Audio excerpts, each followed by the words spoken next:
Oui, Rabbi, Oui. euh, on parle du maror, on parle de la harosset, de la matzah, du vin, qui commémore différentes choses, mais finalement les miracles. Il n'y a pas de symbole des miracles dans le plateau. Et puis, deuxième question, dans toute la Haggadah, on parle des miracles, mais finalement ça représente qu'une petite partie de la Haggadah. Alors que l'ensemble alors que c'est quand même central à Pessah que les miracles aient eu lieu.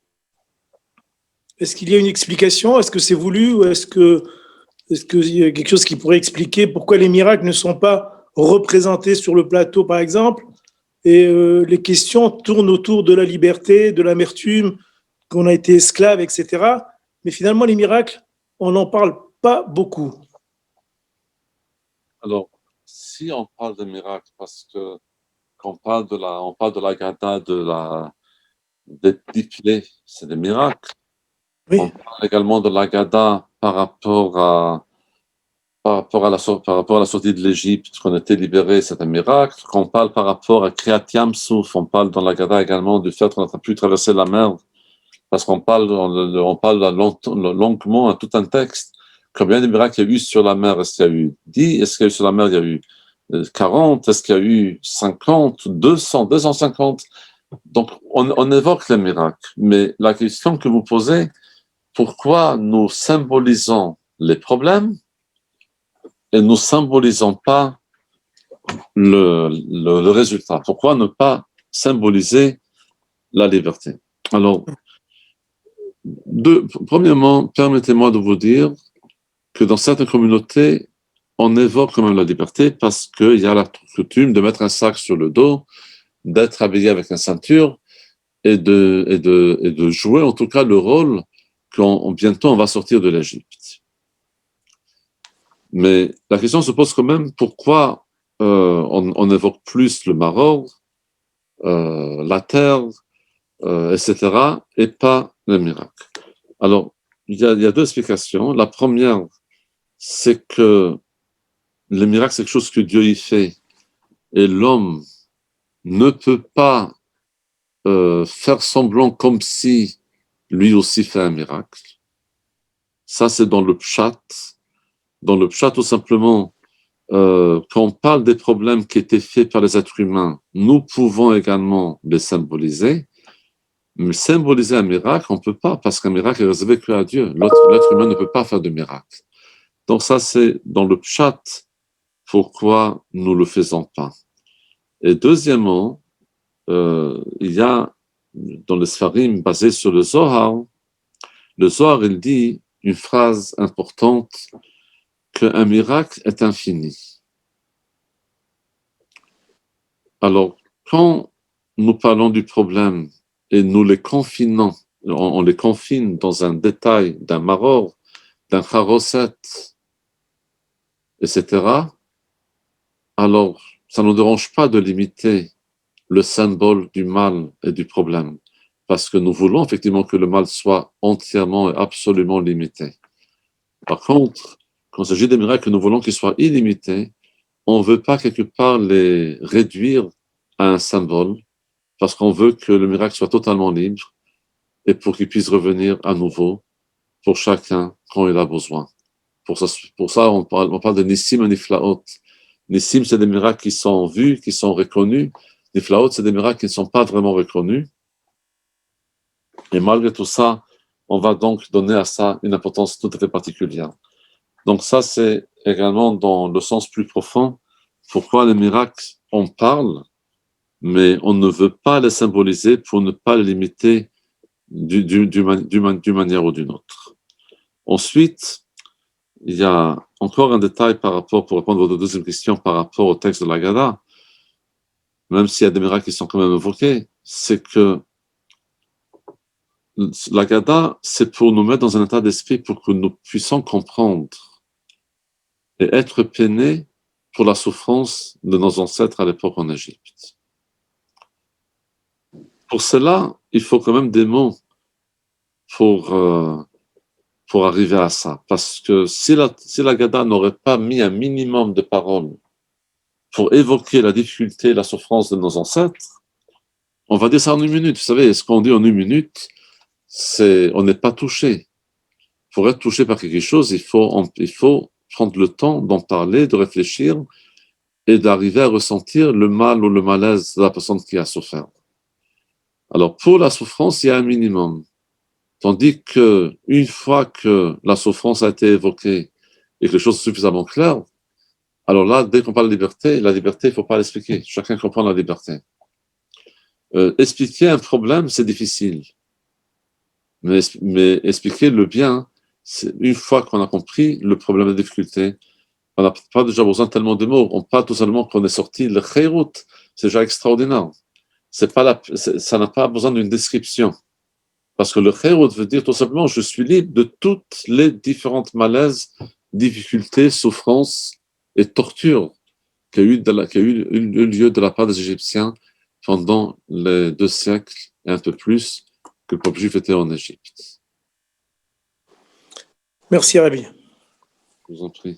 Mais c'est un très grand sujet. Est-ce qu'il y a d'autres questions? Moi, j'aurais une autre question, Rav. Oui.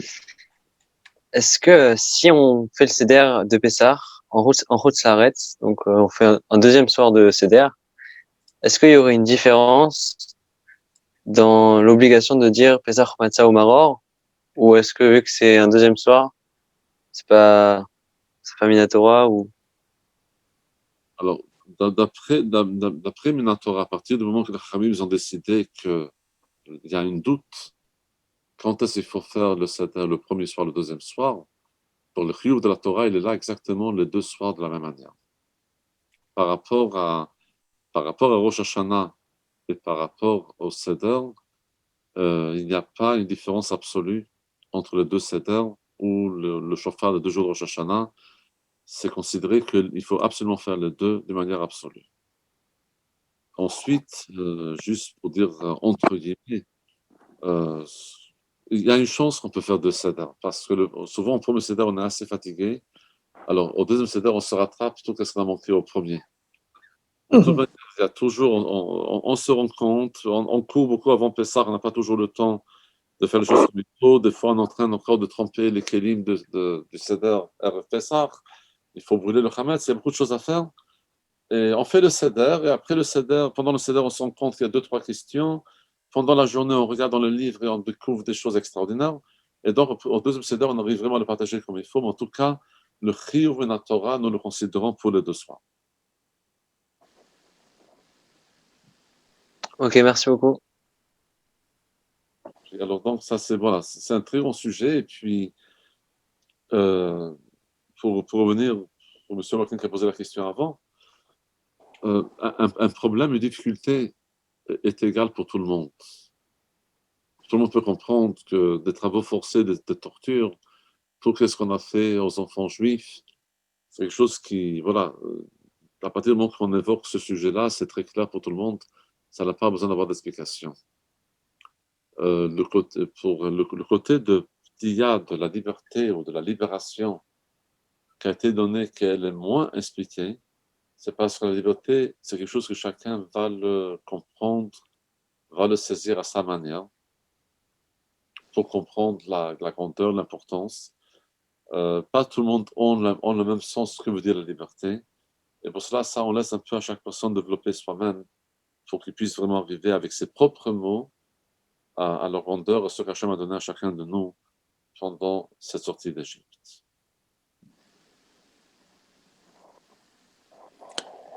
Oui, je peux poser une deuxième question si ça ne vous dérange pas? Pas de problème. Alors, c'est la Oui. fête de la liberté, donc on est libre de poser des questions aussi. D'accord, oui. Dans la Gada, on dit toujours Biat Hazako Bizouar Nitoya, que Dieu nous a sortis avec force et puissance. Et en fait, bon voilà, comme s'il y avait quelque chose une guerre, quelque chose une bataille qui a eu lieu ou quelque chose qui est de fort qui s'est passé. Et en fait, il y a eu les miracles et donc on est sorti avec les miracles.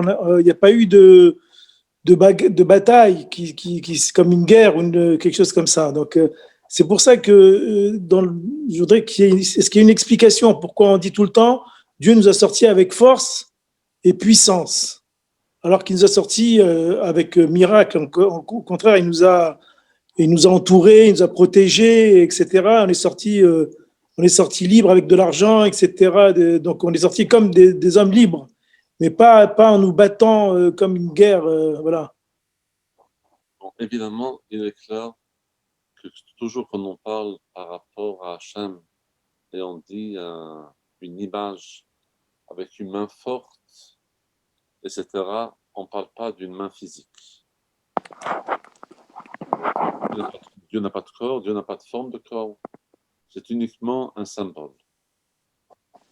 Mais la question se pose, pourquoi on évoque ces deux symboles, Yad Chazaka, Zroa Netuya? Qu'est-ce que ça veut dire Yad Chazaka? Qu'est-ce que ça veut dire Zroa Netuya? Alors, tout d'abord, dans le sens simple, Yad Chazaka, une main forte veut dire qu'il y a quelque chose qui m'empêche, et moi j'ai la force de pousser et d'avoir ce que je veux. Ça, c'est Yad Chazaka. Zroa Netuya, je lève la main et je dis attention. Fais attention, sinon je vais intervenir. Donc, quand on parle en général de la Torah, de Yad Chazaka, Zroa Netuya, Yad Chazaka veut dire quand Dieu a intervenu pour forcer quelque chose. Et Zroa Netuya, c'est quand Dieu a fait peur, en disant attention, voyez, ma main est levée. Tu m'obéis pas, voilà ce qui va arriver, je vais prendre ma main et je vais frapper. Dans la sortie de l'Égypte, il y a eu les deux choses là. Il y a eu les deux choses. D'une part, Hachem a dû forcer Paro avec des plaies pour qu'il laisse sortir le peuple juif de l'Égypte. Donc, la Yad Chazaka a été utilisée. Dieu a frappé l'Égypte. Alors, le symbole, c'est symbolique, effectivement, c'est pas avec une main. Dieu a frappé l'Égypte avec la parole, avec sa volonté. Mais en tout cas, Hachem lui-même, il dit à plusieurs reprises que je vais mettre ma main pour frapper l'Égypte. C'est donc une image, c'est symbolique, qu'on vient de dire. Et il y avait une autre partie dans laquelle Dieu n'a pas frappé l'Égypte, mais Dieu a fait peur à l'Égypte. Et pour cela, nous voulons dire ces deux choses-là, c'est qu'il y a une certaine partie dans laquelle l'Égypte, Paro en tout cas, n'a pas voulu comprendre. Et donc, il fallait vraiment frapper. Et ça, on utilise pour la frapper le sens de la main. Et après, il y avait l'avertissement de faire peur qui était Zroa Netuya. Quand les Égyptiens, ils ont suivi le peuple juif et ils ont dit on va se sauver du peuple juif. Alors là, ils ont eu peur. Quand les Égyptiens, ils ont donné aux Juifs, ils les ont prêtés, entre guillemets, tout ce qu'ils voulaient. C'était également Zroa Netuya. Pendant la période dans laquelle les Juifs étaient libérés du travail forcé et de torture, quand ça a commencé les différentes plaies, alors la plaie était d'une part ce que Dieu frappe l'Égypte, mais après, il y avait toujours, pendant toute cette année dans laquelle il y avait les plaies, le peuple juif n'a plus travaillé. Pourquoi ils n'ont plus travaillé? Parce qu'ils avaient l'avertissement, attention, tu fais travailler le peuple juif, voilà ce qui va arriver. Donc, il y avait un mélange, il y avait une incohérence effectivement de la part des Égyptiens, que d'une part, il fallait leur frapper pour qu'ils comprennent, mais en même temps, ils ont quand même eu peur. Et c'est pour ça qu'on évoque les deux choses, c'est que il y a eu effectivement l'Égypte qui était frappée, mais il y a également aussi l'avertissement que Dieu a levé la main pour dire attention, maintenant vous n'allez pas faire ça et ça, parce que sinon, voilà, il sera frappé à nouveau. Donc il y avait les deux actions en même temps qui étaient par rapport à l'Égypte. Ça, c'est pour le Pshat. Pour le Midrash, pourquoi on avait besoin des deux? Parce que la sortie de l'Égypte n'était pas uniquement que Dieu a voulu faire sortir le Bnei Israël, le peuple juif de l'Égypte, de Mitzrayim, mais Hachem a également voulu casser, si pas détruire, la Vodazara égyptienne, l'idolâtrie des Égyptiens. Alors, il y a la notion de frapper physiquement l'Égypte pour qu'il se calme et qui, petit à petit, vont évoluer pour comprendre qu'il faut libérer le peuple juif et essayer de sortir de l'Égypte. Et en même temps, il y a la main qui est levée pour moralement faire en sorte que les Égyptiens comprennent qu'il y a des choses qui doivent changer et pour pas continuer dans leur croyance qui n'a pas de sens et dans leur chemin qui n'a pas de sens. Quand Hachem avertit, pour donner un exemple, sur le frapper et sur l'avertissement, quand Hachem avertit par exemple pour la grêle, Hachem dit attention, tous ceux qui vont faire entrer leurs animaux à l'intérieur seront protégés, les animaux de l'extérieur seront tous frappés. Alors, qu'est-ce que dit le pasuk Hayared var Hachem? L'Égyptien qui lui a eu crainte de Dieu, Heinis, il a fait partir, il a fait fuir son bétail du champ pour le faire entrer à la maison pour qu'il soit protégé de la grêle. Donc voilà, c'est un exemple dans lequel, d'une part, Dieu frappe, mais en même temps, il lève la main pour dire attention, si tu restes ici, alors voilà ce qui va arriver, mais si tu rentres, tu seras protégé. Donc, il y avait ce mélange de ces deux choses-là qui étaient là. Ça, c'est un sens dans le Midrash qu'il y a. Pour aller plus loin, il y a même encore un texte qui nous dit que le Zohar Notiyah était également pour nous, pour le peuple juif qui était quelque part un peu perdu, assimilé en quelque sorte, qu'eux aussi voient la main de Dieu pour voir clairement qu'Hachem il est là, qu'Hachem il est présent. Merci beaucoup. Je t'en prie.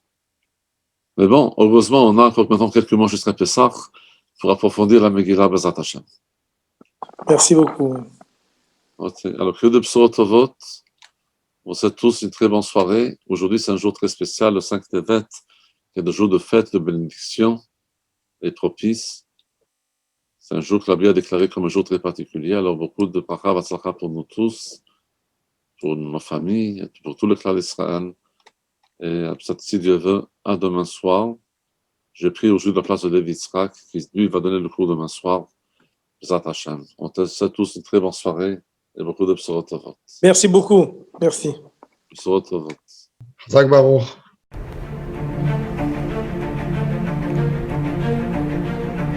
Et si connaître toute la Torah était possible, plongez-vous dans les joyaux de la Torah. Étude du Rambam, le Maïmonide, cours de qualité par des rabbins francophones aux quatre coins du globe. Un chapitre chaque jour, à raison de 20 minutes, pour finir en moins de 3 ans l'apprentissage de la Torah. Relevez le challenge, tous les soirs en direct à 20h30 ou 21h30 heure israélienne. Nos cours sont accessibles à tout moment, YouTube, Facebook et sur notre site torah24.com.